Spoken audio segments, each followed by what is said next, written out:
President Biden's and Israel's prime minister are set to talk tomorrow following an Israeli strike that killed 7 aid workers in Gaza.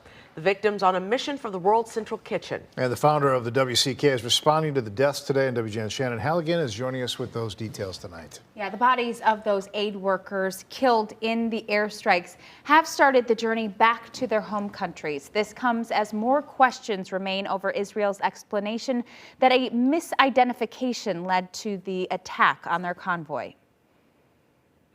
World Central Kitchen operations have paused over the deaths of 7 aid workers in Gaza. Celebrity chef and founder of WCK, Jose Andres, published an op-ed that ran in Israel and in the U.S. Andres said, in part, their work was based on the simple belief that food is a universal human right. It is not conditional on being good or bad, rich or poor, left or right. We do not ask what religion you belong to. We just ask how many meals you need. President Joe Biden issued criticism of Israel, expressing outrage over the strikes, saying Israel has not done enough to protect aid workers. White House officials said the president was heartbroken over the workers' deaths. We just lost members of his team, I'm sure, who felt like family to him as well. The op-ed was very powerful. What he does is heroic, not just in Gaza, around the world, providing food, providing that essential humanitarian assistance. 3 British citizens, a Polish citizen, an Australian, and a Canadian-American dual citizen died. Their Palestinian driver was also killed in the airstrike. The 7 were distributing food that had been brought into Gaza through a newly established maritime corridor.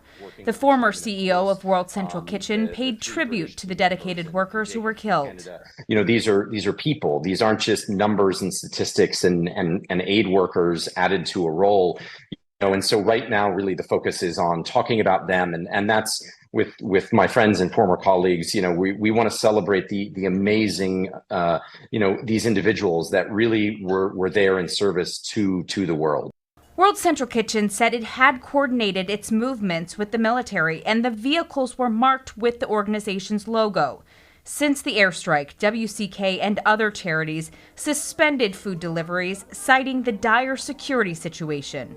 And so for aid agencies like ours, it underscores the reality that Gaza is an incredibly high-risk environment, the most lethal place in the world to be an aid worker today, one of the most lethal environments we've seen in recent memory. Chef Andres, in the op-ed, said the strikes were not just some unfortunate mistake in the fog of war, adding, the Israeli government needs to open more land routes for food and medicine today. It needs to stop killing civilians and aid workers today. It needs to start the long journey to peace today.